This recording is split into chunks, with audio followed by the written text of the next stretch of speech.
और अब तो सेकुलर भारत की हकीकत दुनिया पे बड़ी मेरे ख्याल से खुलकर आ गई है, वाजे हो गई, क्लियर हो गई, एक्सपोज हो गई। ओआईसी ने बाबरी मस्जिद की जगह राम मंदिर की तामीर पर तशवीश का इजहार किया है। आखिर क्यों? ओआईसी को इतनी खुजली क्यों है?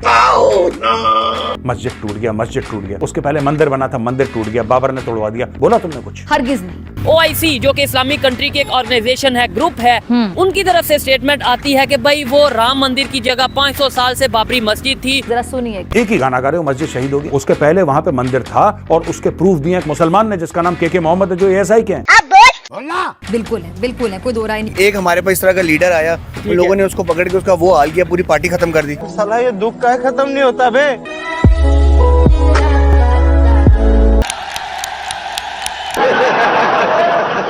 कि हमारा अपना मुल्क स्टेबल नहीं है। हाँ भाई हाँ। इसलिए हम हमेशा दावा करते हैं हमारे पास सबसे अच्छी फौज है, सबसे अच्छी एजेंसी है, ठीक है, किसी काम की नहीं है। ये हमारी बहुत बड़ी अचीवमेंट है। बाकी आपने हमें देख ही लिया है, 75 ईयर्स हो गए तो कितना एक हमने जंगें जीती हैं। हम जितना पीएनजी का स्टॉक बाहर से इम्पोर्ट करते हैं, इंडिया में प्लांट लगा हुआ है। कहते हैं चले मान लेते हूँ, हर जालिम को मिटाने के लिए कोई ना कोई मसीहा आता है। और उस मसीहा का नाम क्या है? जैसे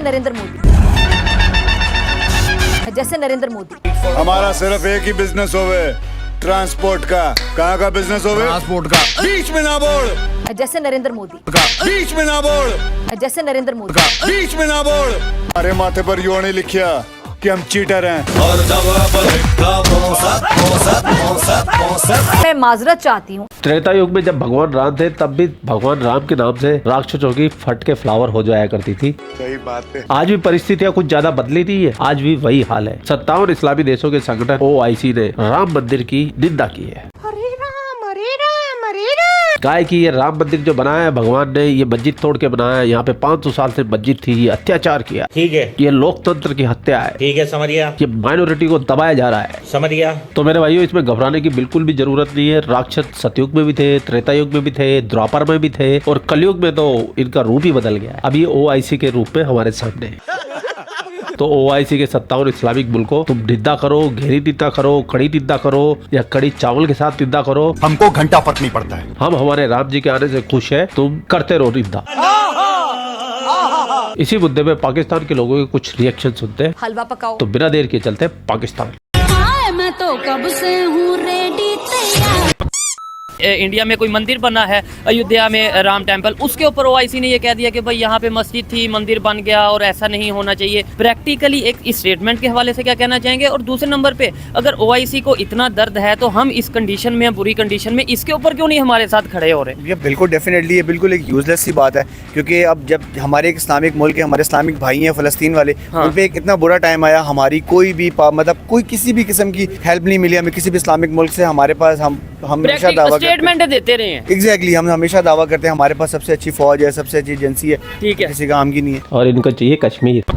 कि ओआईसी जो तमाम इस्लामिक कंट्रीज की मिलकर एक ऑर्गेनाइजेशन बनाई गई है, जिसका मकसद ये था कि भाई कोई कंट्री, इस्लामिक कंट्री मुश्किल में होगा तो उसकी हेल्प की जाएगी। क्या वो पाकिस्तान की हेल्प कर रही? नहीं। क्या रीजन है उसमें? मेरे ख्याल में एक तो ये है कि उसमें ज़्यादा, एक तो अरब कंट्रीज़ जो हैं उनके अपने मफादात हैं, और पाकिस्तान चूँकि ये साउथ एशियन ये कंट्रीज़ हैं, इनका अलग एक रीजन है। अच्छा, हमको सिखा रिया है। ठीक है, तो उसके अलावा कुछ तो जेन्युइन प्रॉब्लम है, ऊपर से ये है कि उम्मत मुस्लिमा में वो ज़्यादा यूनिटी भी नहीं है। तो रहने तो फिर वैसे तो हम कहते हैं पूरी दुनिया के मुसलमान एक जिस्म की तरह हैं, अगर किसी एक को दर्द होगी तो दूसरा सबको तकलीफ होगी। चल झूठा। हम ये चीज़ प्रैक्टिकली क्यों नहीं करते? हम ऐसी वैसी स्टेटमेंट दे देते हैं कि भाई यहाँ पे ये हो गया, वहाँ पे, जैसे अभी इंडिया में कोई मंदिर बना, उसके ऊपर ओआईसी ने स्टेटमेंट दे दी है कि भाई ये मंदिर नहीं होना चाहिए। तेरा बाप यहाँ छोड़कर गया था कि तेरी माँ? क्या ऐसी स्टेटमेंट देनी चाहिए ओआईसी को? देखिए, मेरे ख्याल में तो इस तरह है कि जितने भी इस्लामिक कंट्रीज़ हैं इस टाइम तो वो सारे अपने अपने मफादात की बात कर रहे हैं। पाकिस्तान हो गया, ईरान हो गया, ये कुछ कंट्रीज़ ऐसे हैं जो मजहबी स्टेट हैं, ठीक है, तो ये कुछ थोड़ा बहुत तो बोलते हैं ओवरऑल उम्मत मुस्लिमों के हवाले से, फ़लस्तीन के हवाले से, लेकिन जिस तरह आपने देखा है कि पाकिस्तान भी फ़लस्तीन के हवाले से बोल तो रहा है, लेकिन क्या हमारे बोलने का, हम इस पोजीशन में हैं कि हमारे बोलने का भी कोई फायदा है? बोलने का भी उस तरह से फ़ायदा तो नहीं है जब तक आपकी ज़ाहिर इकोनॉमी नहीं बेहतर होती। होती है, लेकिन उसकी आप दूसरी सूरत देख लें तो अरब कंट्रीज जितने भी हैं तो वो कश्मीर के हवाले से तो वो भी कुछ नहीं बोल रहे। वाह बेटा। अच्छा मुझे ये बताएं, अब एक किसी कंट्री का इंटरनल मैटर हो, चाहे वो इंडिया हो चाहे दूसरा कोई कंट्री हो, वहाँ पे मंदिर बने, मस्जिद बने, उसके ऊपर स्टेटमेंट देने की बजाय, और फिर हैरत वाली बात यह है कि यही सऊदी अरेबिया, यही UAE जो से हैं, ये जाके इंडिया में इन्वेस्टमेंट भी करते हैं। ये डेफिनेटली देखिए, इंडिया ने अपने आप को जितना इकोनॉमिकली स्ट्रॉन्ग किया है वो डेफिनेटली लोग सारे लोग जाएंगे। अब वो हमें लोगों को फर्क नहीं पड़ता, वो इसीलिए लोग कामयाब हो रहे हैं। जहाँ मर्जी मंदिर बनाए, कुछ भी बनाए, हमें फर्क नहीं पड़ता। आप हमारा दीन भी हमें यही कहता है, ये चीज जो है। जो कर रहा है उसको करने दो, आपने अपना हिसाब देना है। और नहीं तो क्या। अच्छा, और बड़ी बात, OIC में हम साथ नजर आते हैं, मतलब कश्मीर के मामले में, चाहे सऊदी अरेबिया हो या दूसरे, लेकिन वही सऊदी अरेबिया इंडिया में जाके इन्वेस्टमेंट भी करता है, वही UAE इंडिया में जाके इन्वेस्टमेंट भी करता है, वही UAE या सऊदी अरेबिया के जो प्रेसिडेंट हैं या जो किंग हैं वो इंडिया में जाते हैं और बड़ा बिजनेस आपस में कर रहे हैं। लेकिन जहाँ पे बात आती है बस एक टेम्परेरी सी ये स्टेटमेंट दे के लोगों के जज्बात के साथ खेलना कि जी मंदिर नहीं होना चाहिए था, मस्जिद नहीं होनी चाहिए या मस्जिद होनी चाहिए, क्या आज के दौर में ऐसी स्टेटमेंट देना बेहतर है आपके ख्याल से? जी ये इस तरह तो बिल्कुल बेहतर नहीं है, लेकिन फिर बात वही हो जाती है जब मुफादात की बात आती है ना, अपने पर्सनल मुफादात की बात आती है तो फिर सारे बस जो बराए नाम स्टेटमेंट्स ही होती हैं। ठीक है, फिर एक्चुअल में उन मार्केट में जाके उनका कोई ऐसा इकदाम नहीं होता कि जो एक दूसरे के मुफादात। स्टेटमेंट का भी कोई फायदा होता है? लाइक अगर यहाँ पे हम खड़े होकर कह दें जी इंडिया में कोई मंदिर नहीं होना चाहिए या पाकिस्तान में कोई मंदिर नहीं होना चाहिए, क्या हमारी स्टेटमेंट का कोई फायदा होता है? वाह भाई वाह। देखें आज तो पाकिस्तान की जो कंडीशन है और उसकी निस्बत अगर आप इंडिया की कंडीशन देखें तो वो काफ़ी बेहतर है। तो ओवरऑल दुनिया में आप जिस तरह आपने खुद भी कहा कि सऊदीया और दुबई भी इंडिया की बात ज़्यादा सुनते हैं, तो उस सूरत हाल में तो पाकिस्तान की वाकई इतनी कोई सुनवाई नहीं है। लेकिन चलें अपनी तरफ से कुछ अगर बोल के भी कर सकें तो उसमें भी हम अप्रिशिएट करें। ठीक है, तो पाकिस्तान के मौजूदा हालात जो हैं ज़ाहिर है उस वजह से पहले तो थोड़ा सा और कंडीशन थी, वो ज़ाहिर है काफ़ी हमें खौफनाक नज़र आ रहे हैं। हमें तो इस टाइम अपने घर में शायद देखना चाहिए, मुझे अपनी खामियां देखनी चाहिए, अपने पाकिस्तान में जो इश्यूज हैं उनको बेहतर करना चाहिए, बजाय हम ये स्टेटमेंट दे दें यहाँ पे उस कंट्री में ऐसा होना चाहिए, इस कंट्री में हमारी क्या, हम किसी के घर के ऊपर अपना जो सा वो इस तरीके से स्टेटमेंट दें। जी जी बिल्कुल ऐसा ही है। तो ये जो स्टेटमेंट दी गई है इसे क्या इंडिया वाले अपना वो मंदिर को हटा के मस्जिद बना देंगे? एग्जैक्टली, कभी भी नहीं बनाएंगे डेफिनेटली। तो फिर हमें स्टेटमेंट, ऐसी स्टेटमेंट देने का क्या फायदा हुआ? और दूसरे नंबर पे क्या आपको नहीं लगता कि अगर हम इंसानियत की बात करें तो रिलेशन बेहतर हो सकते हैं, ट्रेड हो सकती है? एग्जैक्टली, इंडिया से ट्रेड हो, हमारा बहुत ज़्यादा खर्चा कम होगा। जो हम इतनी दूर जाते हैं उनका सबसे पहले बॉर्डर लगता है, हम जितना PNG का स्टॉक बाहर से इम्पोर्ट करते हैं, इंडिया में प्लांट लगा हुआ है, ऐसा ही है। तो हमें कितना हमारे पैसे अगर ऑटोमोबाइल इंडस्ट्री की बात कर लें, अगर हम खाली सिर्फ ऑटोमोबाइल इंडस्ट्री को छोड़ें, टेक्नोलॉजी IT को छोड़ें, सिर्फ सब्जियों की बात कर लें तो बहुत सा फायदा, मेडिकल फील्ड की बात कर ये लें, इंडिया IT में हमसे बहुत आगे है, कितने IT इंजीनियर्स उनसे हमसे बहुत आगे हैं। मतलब हम भी, पाकिस्तान ने भी बहुत मेहनत की, बहरहाल डेफिनेटली हम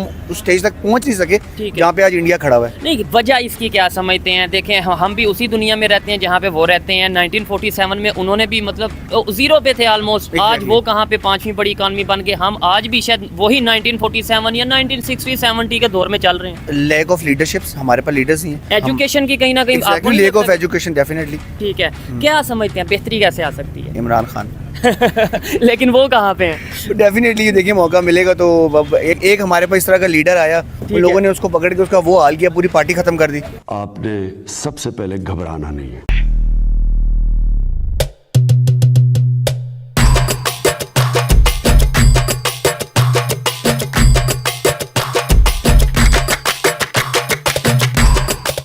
मैंने कभी भी ये नहीं कहा कि पाकिस्तान में सारे जाहिल रहते हैं। मैं आज भी ये कहता हूँ कि पाकिस्तान में 95% लोग जाहिल रहते हैं।